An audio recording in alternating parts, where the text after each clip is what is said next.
السلام علیکم ورحمۃ اللہ وبرکاتہ۔ اعوذ باللہ من الشیطان الرجیم، بسم اللہ الرحمن الرحیم۔ وَأَنَّ الْمَسَاجِدَ لِلَّهِ فَلَا تَدْعُوا مَعَ اللَّهِ أَحَدًا وَأَنَّهُ لَمَّا قَامَ عَبْدُ اللَّهِ يَدْعُوهُ كَادُوا يَكُونُونَ عَلَيْهِ لِبَدًا قُلْ إِنَّمَا أَدْعُو رَبِّي وَلَا أُشْرِكُ بِهِ أَحَدًا۔ عزیز طلبہ، استقبال ہے آپ کا ترجمہ معانی قرآن کے درس میں۔ دیکھیں، سورہ جن کی آیت نمبر 19 سے درس شروع ہوگا۔ 18 اس سے پہلے والے درس میں ہو چکی ہے، آیت نمبر 18 اس سے پہلے والے درس میں ہوئی، تو 19 سے درس شروع کر رہے ہیں۔ وَأَنَّهُ لَمَّا قَامَ عَبْدُ اللَّهِ يَدْعُوهُ، اور یہ کہ جب اللہ کا بندہ کھڑا ہوا، اللہ کا بندہ سے مراد محمد صلی اللہ علیہ وسلم ہے۔ یہاں محمد صلی اللہ علیہ وسلم کو عبداللہ کہہ کر کے بلایا گیا۔ یہ جو ہے آپ صلی اللہ علیہ وسلم کے لیے بڑا اعزاز ہے، بڑا اعزاز ہے۔ آپ صلی اللہ علیہ وسلم کو اللہ رب العالمین نے خود عبداللہ کہا، تو اللہ رب العالمین کا آپ صلی اللہ علیہ وسلم کو عبداللہ کہنا، یہ آپ صلی اللہ علیہ وسلم کے لیے بڑا اعزاز ہے، ٹھیک ہے۔ آپ صلی اللہ علیہ وسلم نے خود اپنی امت کو یہ رہنمائی کی کہ انما انا عبد فقولوا عبداللہ ورسولہ، کہ میں تو ایک اللہ کا بندہ ہوں، تو تم مجھے عبداللہ و رسولہ کہا کرو، اللہ کا بندہ اور اس کا رسول کہا کرو، ٹھیک ہے۔ روایتوں میں آپ نے فرمایا کہ آپ نے لوگوں تم مجھے میری شان میں اس طرح غلو نہ کرنا جس طرح یہود و نصارہ نے اپنے انبیاء کی شان میں غلو کیا، ٹھیک ہے۔ اور یا نصارہ نے تطرونی کما ترت النصارى عیسیٰ ابن مریم، تم میری شان میں اس طرح غلو نہ کرنا جس طرح نصارہ نے عیسیٰ ابن مریم کی شان میں غلو کیا، ٹھیک ہے۔ اور فرمایا کہ میں انما انا عبد فقولوا عبداللہ ورسولہ، میں تو اللہ کا بندہ ہوں، تو تم مجھے اللہ کا بندہ اور اس کا رسول کہو، عبداللہ کہو، ٹھیک ہے۔ تو اللہ رب العالمین نے خود آپ صلی اللہ علیہ وسلم کو عبداللہ کہا، یہ آپ صلی اللہ علیہ وسلم کے لیے بڑے اعزاز کی بات ہے، ٹھیک ہے۔ تو وَأَنَّهُ لَمَّا قَامَ عَبْدُ اللَّهِ، اس میں کوئی لفظ مشکل نہیں ہے، جو لفظ مشکل آئے گا اس کی تشریح کریں گے انشاءاللہ۔ وَأَنَّهُ لَمَّا قَامَ عَبْدُ اللَّهِ، اور یہ کہ جب اللہ کا بندہ کھڑا ہوا، یعنی محمد صلی اللہ علیہ وسلم، یدعوہ، اس کو پکارنے کے لیے، یعنی نماز پڑھنے کے لیے، کادوا یکونون علیہ لبدا، تو قریب تھا کہ وہ اس سے گتھ جاتے، قریب تھا کہ وہ اس سے گتھ جاتے، یعنی جب آپ صلی اللہ علیہ وسلم نماز پڑھنے کے لیے کھڑے ہوئے تو قریب تھا کہ جنات آپ صلی اللہ علیہ وسلم سے گتھ جاتے، یا یہ کہ کفار جو ہیں وہ آپ پر پھر پڑتے، ٹھیک ہے۔ دونوں طرح کی تفسیریں ہیں، دونوں تفسیریں ہیں، اس لیے ہم نے جو ہے وہ دونوں تفسیریں بیان کی ہیں۔ وَأَنَّهُ لَمَّا قَامَ عَبْدُ اللَّهِ، اور یہ کہ جب اللہ رب العالمین کا بندہ، اللہ کا بندہ کھڑا ہوا، یدعوہ، اس کو پکارنے کے لیے، یا اس کو پکارتے ہوئے، یعنی نماز پڑھنے کے لیے، کیونکہ اب یہاں پہ یدعوہ کہا گیا پکارنے کے لیے، تو یہ مراد کیا ہے؟ نماز پڑھنے کے لیے۔ نماز جو ہے وہ دعا ہی ہے، ٹھیک ہے، یا یہ کہ عبادت کرنے کے لیے، تو الدعاء هو العبادہ، اور عبادت کا اولین جو سب سے بڑا مظہر ہے وہ نماز ہے۔ تو وَأَنَّهُ لَمَّا قَامَ عَبْدُ اللَّهِ يَدْعُوهُ، اور جب اللہ کا بندہ، اور یہ کہ جب اللہ کا بندہ کھڑا ہوا اس کو پکارتے ہوئے یا نماز پڑھتے ہوئے، ٹھیک ہے، کادوا یکونون علیہ لبدا، تو قریب تھا کہ وہ لوگ اس سے گتھ جاتے۔ اب یہاں پہ لبدا کا معنی ہوتا ہے گتھنا، ٹھیک ہے، جماعت در جماعت آنا، گروہ در گروہ جو ہے وہ کسی کے پاس آنا، یا یہ کہ گتھ جانا۔ لبدا اصل میں کہتے ہیں کہ تہ بتہ ہونا، چیز کا، کسی چیز کا تہ بتہ ہونا، اون کو اون کے اوپر تہ بتہ جمانا، یا روئی کو تہ بتہ جمانا، یہ جو ہے وہ اس لیے جو ہے یہ معنی اس لفظ کا ہوتا ہے۔ تو مجاہد فرماتے ہیں کہ کل شین السقتہ الساقا شدیدا فقط لبتہ، کہ ہر وہ چیز جسے آپ ایک دوسرے سے بہت سختی کے ساتھ چپکا دیں تو بولا جائے گا لبتہ، ٹھیک ہے۔ آپ کہیں گے لبتہ تو معنی ہوگا کہ آپ نے ایک چیز کو دوسری چیز کے ساتھ بہت سختی کے ساتھ جو ہے وہ چپکا دیا ہے۔ آپ نے دیکھا ہوگا کہ روئی وغیرہ جو ہے وہ ایک دوسرے کے ساتھ بالکل بہت سختی کے ساتھ چپک جاتی ہے، اس کے لیے اردو میں لفظ ہوتا ہے گتھنا۔ کیا لفظ بولتے ہیں؟ گتھنا۔ ایسے اون جو ہے وہ ایک دوسرے کے ساتھ سختی سے چپک جاتی ہے، اس کے لیے بھی لفظ گتھنا بولتے ہیں۔ تو کچھ چیزوں کا کسی چیز کے ساتھ سختی کے ساتھ جو ہے وہ چپک جانا، یہ کیا کہلاتا ہے؟ گتھنا کہلاتا ہے، ٹھیک ہے۔ تو چونکہ جنات بہت سارے تھے، ٹھیک ہے، 12,000 یا 10,000 کی تعداد میں جب دوسری مرتبہ رسول صلی اللہ علیہ وسلم کے پاس میں آئے تو وہ تقریباً 10,000 یا 12,000 افراد تھے، تو جب آپ صلی اللہ علیہ وسلم نے نماز پڑھنا شروع کی اور آپ نے نماز میں قرآن پڑھنا شروع کیا تو جنات جو ہیں وہ انہوں نے سب نے ایک دم جو ہے وہ آپ کے پاس جو ہے بھیڑ لگا لی، گھیرا بنا لیا، اور سب جو ہے وہ آپ کی طرف وہ متوجہ ہوئے۔ تو اس کثرت سے جنات تھے اور جو ہے وہ آپ صلی اللہ علیہ وسلم کے ارد گرد اس کثرت سے تھے کہ ایک دوسرے پر چڑھے جا رہے تھے، اور کیفیت ایسی ہو گئی جیسے یہ اون جو گتھی ہوئی ہوتی ہے، رون جو گتھی ہوئی ہوتی ہے ایک دوسرے سے بالکل چپکی ہوئی، ایسے لوگ جو ہے وہ ایک دوسرے سے کثرت کی وجہ سے چپکے ہوئے تھے، ٹھیک ہے۔ تو اس کو جو ہے وہ لبدا سے تعبیر کیا ہے، ٹھیک ہے، کثرت کو، جنات کی کثرت کو، کہ وہ اتنی کثرت میں آپ صلی اللہ علیہ وسلم کا قرآن سننے کے لیے آئے کہ جیسے ایک دوسرے سے کیا ہیں وہ چپکے ہوئے ہوں کثرت کی وجہ سے۔ تو ایک تو معنی یہ ہے یہ کہ جب آپ صلی اللہ علیہ وسلم قرآن پڑھتے تھے تو آپ صلی اللہ علیہ وسلم کی قرات میں خلل ڈالنے کے لیے کفار جو ہے وہ جماعت در جماعت، گروہ در گروہ جو ہے وہ آپ صلی اللہ علیہ وسلم کی طرف لپک کر کے آتے تھے، اور جو ہے وہ آپ کے ارد گرد گھیرا بندی ڈال لیا کرتے تھے، اور اس کثرت سے ہوتے تھے کہ وہ ایک دوسرے کے اوپر چڑھے جاتے تھے، ٹھیک ہے۔ اس کو جو ہے وہ لبدا سے تعبیر کیا، کیونکہ لبدا کہتے ہیں ایک چیز کا دوسری چیز کے اوپر تہ بتہ ہونا، ٹھیک ہے، جس کو جو ہے وہ ہم نے کیا گتھنے سے تعبیر کیا کہ وہ اس کثرت سے ہیں کہ ایک دوسرے سے چپکے جا رہے ہیں۔ جماعت در جماعت بھی لوگ مفسرین نے اس کی تفسیر کی ہے۔ وَأَنَّهُ لَمَّا قَامَ عَبْدُ اللَّهِ يَدْعُوهُ، اور یہ کہ جب اللہ کا بندہ اس کو پکارنے کے لیے کھڑا ہوا، کادو یکونون علیہ لبدا، تو قریب تھا کہ وہ اس سے جو ہے گتھ جاتے، اس سے جو ہے وہ گتھ جاتے، یعنی اتنی کثرت میں تھے کہ بالکل وہ جو وہ آپ ایک دوسرے کے اوپر جو ہے وہ چپکے ہوئے تھے، اور یہ بھی قریب ممکن تھا کہ وہ بالکل آپ سے چپک جاتے، ٹھیک ہے۔ تو کثرت ان کی بتائی گئی ہے جنات کی یا آپ کو روکنے والے کافروں کی۔ قل انما ادعو ربی ولا اشرک بہ احدا، کہ یہ بے شک میں اپنے رب کو پکارتا ہوں، دعائیں اپنے رب سے کرتا ہوں، فریاد، استغاثہ، استمداد، ٹھیک ہے، یہ سب اپنے رب سے کرتا ہوں، ٹھیک ہے۔ قل انما ادعو ربی، بے شک میں اپنے رب کو پکارتا ہوں، اپنے رب سے دعا کرتا ہوں، اللہ کے علاوہ کسی اور سے دعا نہیں کرتا۔ کس سے کرتا ہوں؟ اپنے رب سے دعا کرتا ہوں۔ قل انما ادعو ربی، بے شک میں اپنے رب سے دعا کرتا ہوں، یا دعا جو ہے وہ عبادت کے معنی بھی ہو سکتا ہے، ٹھیک ہے، کیا دعا ہو العبادہ، دعا ہی عبادت ہے، حدیث شریف میں آیا۔ قل انما ادعو ربی، بے شک میں اپنے رب کو سے دعا کرتا ہوں، اپنے رب کو پکارتا ہوں یا اپنے رب کی عبادت کرتا ہوں، ولا اشرک بہ احدا، اور میں اس کے ساتھ کسی کو شریک نہیں کرتا۔ بے شک کہیے، قل کہیے، انما ادعو ربی، بے شک میں اپنے رب کو پکارتا ہوں، اپنے رب سے دعا کرتا ہوں، اپنے رب کی عبادت کرتا ہوں۔ سبھی ترجمے صحیح ہیں۔ ہم نے ادعو کا ترجمہ عبادت اس لیے کیا کیونکہ حدیث شریف میں دعا کو عبادت کہا گیا ہے، الدعاء هو العبادہ، کہ دعا ہی عبادت ہے۔ تو قل انما ادعو ربی، بے شک میں اپنے رب سے دعا کرتا ہوں، کہیے کہ بے شک میں اپنے رب سے دعا کرتا ہوں، یعنی اللہ کے علاوہ میں کسی اور سے دعا نہیں کرتا۔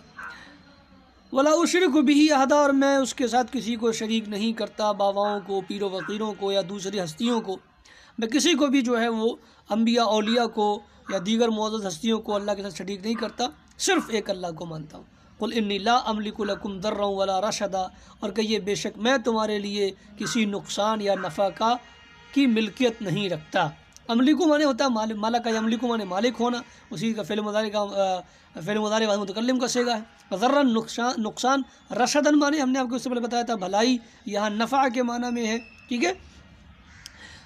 قل انی لا املک لکم ضرا ولا رشدا، کہیے کہ بے شک میں تمہارے لیے کسی نقصان یا نفع کی طاقت نہیں رکھتا، یعنی میرے پاس تمہارے نفع نقصان کی طاقت نہیں ہے، نہ میں تمہیں نفع پہنچانے کی طاقت رکھتا ہوں، نہ تمہیں نقصان پہنچانے کی طاقت رکھتا ہوں، ٹھیک ہے، سمجھ رہے ہیں نا۔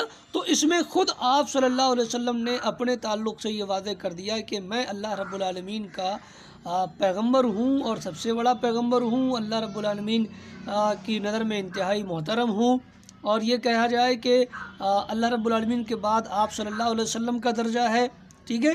تو اتنی بڑی ہستی اپنے بارے میں یہ کہہ رہی ہے کہ میں لوگوں کے لیے، تمہارے لیے کسی نفع و نقصان کی طاقت نہیں رکھتا، اس لیے کہ سارے لوگوں کے نفع و نقصان کی طاقت کس کے پاس ہے؟ اللہ رب العالمین کے پاس ہے، وہ جسے چاہتا ہے نفع پہنچاتا ہے اور جس کو چاہتا ہے نقصان سے دوچار کر دیتا ہے۔ وَإِن يَمْسَسْكَ اللَّهُ بِضُرٍّ فَلَا كَاشِفَ لَهُ إِلَّا هُوَ وَإِن يُرِدْكَ بِخَيْرٍ فَلَا رَادَّ لِفَضْلِهِ يُصِيبُ بِهِ مَن يَشَاءُ۔ اللہ اگر کسی کو نقصان پہنچانا چاہے تو اسے کوئی بچا نہیں سکتا، اور اگر کسی کو بھلائی دینا چاہے تو کوئی اس کو اس بھلائی سے محروم نہیں کر سکتا۔ یہ اللہ رب العالمین کا ہی کام ہے، جسے چاہتا ہے بھلائی دیتا ہے، جسے چاہتا ہے نقصان سے دوچار کرتا ہے۔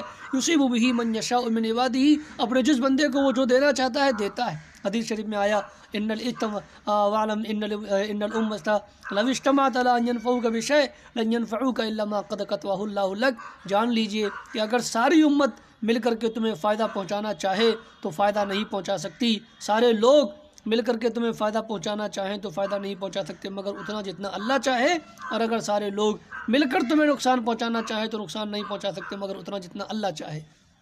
ٹھیک ہے، تو اللہ کے علاوہ کوئی بھی جو ہے وہ نفع نقصان کا مالک نہیں ہے، حتیٰ کہ آپ صلی اللہ علیہ وسلم خود کسی کے نفع نقصان کے مالک نہیں ہے۔ جب پیغمبر صلی اللہ علیہ وسلم خود کسی کے نفع نقصان کے مالک نہیں ہے تو ان سے نیچے درجے کے جو اولیاء وغیرہ وغیرہ ہیں وہ ظاہر بدرجہ اولیٰ کسی کے نفع نقصان کے مالک نہیں ہوں گے۔ لہذا انسان کو یہ چاہیے کہ وہ نفع نقصان کا مالک اللہ کو سمجھے، اللہ کے علاوہ کسی اور کو نہ سمجھے، کیونکہ قرآن نے بہت واضح انداز میں آپ صلی اللہ علیہ وسلم سے کہلوا دیا کہ میں تمہارے لیے نفع نقصان کی طاقت نہیں رکھتا۔ ٹھیک ہے، قل انی لن یجیرنی من اللہ احد، کہیے کہ بے شک مجھے اللہ رب العالمین سے کوئی نہیں بچا سکتا۔ اجارہ یجیر معنی ہوتا ہے بچانا، پناہ دینا۔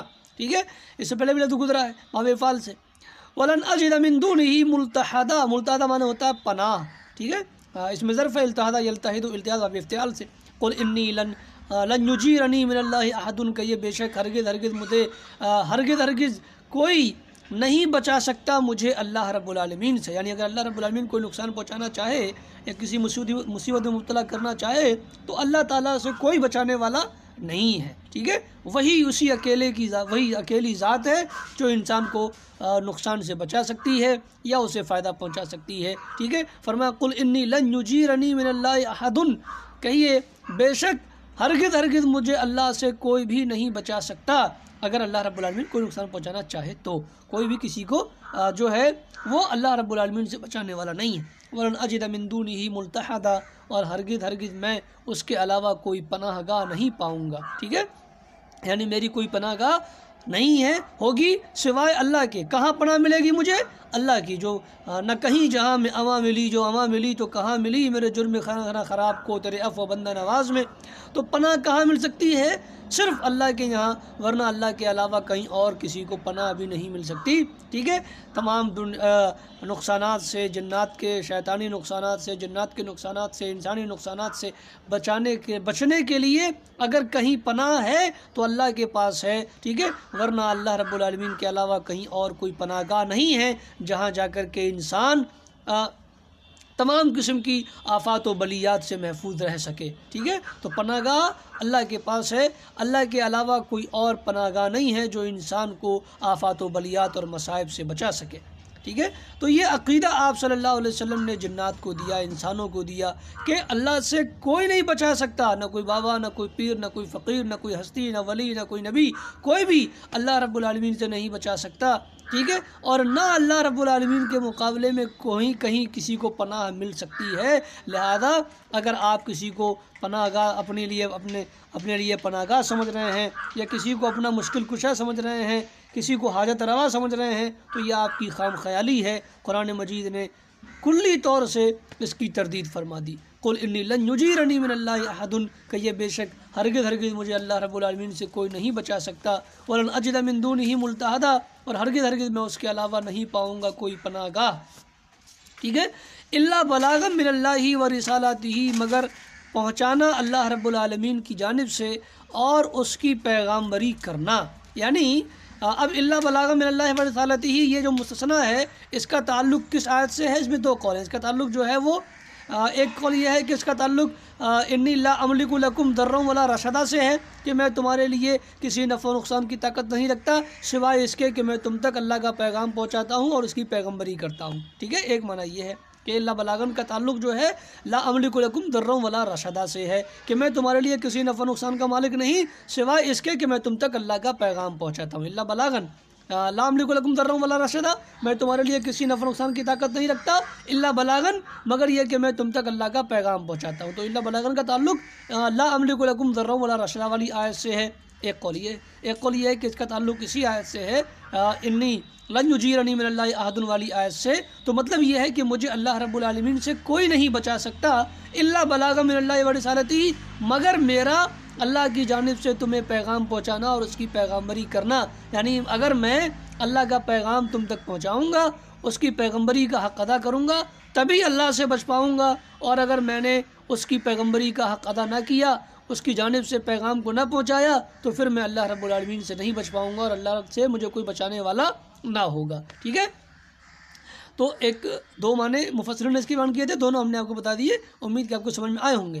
تو الا بلاغ من اللہ و رسولہ، مگر رسالتہ، مگر اللہ رب العالمین کی جانب سے پہنچانا اور اس کی پیغمبری کرنا، یعنی یہ چیز ہی مجھے اللہ سے بچا سکتی ہے، یا یہ کہ میں تمہارے لیے صرف اسی بات کی طاقت رکھتا ہوں کہ تم تک اللہ کا پیغام پہنچاؤں۔ ومن یعص اللہ ورسولہ، اور جو اللہ اور اس کے رسول کی نافرمانی کرے گا، فإن لہ نار جہنم، تو بے شک اس کے لیے جہنم کی آگ ہے، خالدین فیہا ابدا، جس میں وہ ہمیشہ ہمیشہ رہیں گے۔ ومن یعص اللہ، اور جو نافرمانی کریں گے اللہ اور اس کے رسول کی، ومن یعص اللہ ورسولہ، اور جو نافرمانی کریں گے اللہ اور اس کے رسول کی، فإن لہ نار جہنم، تو اس کے لیے تو ان کے لیے جہنم کی آگ ہے، خالدین فیہا ابدا، جس میں وہ ہمیشہ ہمیشہ رہیں گے۔ ٹھیک ہے، اب ہو کی ضمیر واحد ہے من کے لفظ کا اعتبار کرتے ہوئے، کہ من جو ہے لفظی طور پر واحد ہے، اس لیے لہو میں ہو کی ضمیر واحد ہے، اور خالدینہ جمع کا صیغہ استعمال کیا جا رہا ہے من کے معنی کا اعتبار کرتے ہوئے، کہ من معنی کے اعتبار سے جمع ہے۔ ٹھیک ہے، تو من لفظ کے اعتبار سے واحد ہے، اس لیے لفظ کا اعتبار کرتے ہوئے ضمیر واحد کی آئی، اور من معنی کے اعتبار سے جمع ہے، لہذا معنی کا اعتبار کرتے ہوئے خالدینہ جمع کا صیغہ آیا۔ تو من یعص اللہ ورسولہ، جو نافرمانی کرے گا اللہ اور اس کے رسول کی، تو ان کے لیے جہنم کی آگ ہے، جس میں وہ ہمیشہ ہمیشہ رہیں گے۔ یہ آیات 23 نمبر آیت تک ترجمہ ہوا۔ ٹھیک ہے، ابھی ساتھ میں یہ بتا دیا گیا کہ اللہ اور اس کے رسول کی نافرمانی کا انجام جہنم ہے۔ تو اگر آپ اللہ اور اس کے رسول کی نافرمانی کر رہے ہیں تو خوب سمجھ لیجئے کہ آپ کا ٹھکانہ جہنم ہے، لہذا جہنم سے بچنے کے لیے ضروری ہے کہ آپ اللہ اور اس کے رسول کی مخالفت نہ کریں، بلکہ ان کی پیروی کریں، ایمان لائیں، اور جو کچھ وہ کہہ رہے ہیں ان کی اطاعت کریں، ان کی باتوں کو مانیں اور ان کی پیروی کریں، نافرمانی اور مخالفت نہ کریں، کہ نافرمانی اور مخالفت جہنم میں لے جانے والی ہے۔ آج کے درس میں اتنا ہی، پھر ملیں گے۔ السلام علیکم ورحمۃ اللہ وبرکاتہ۔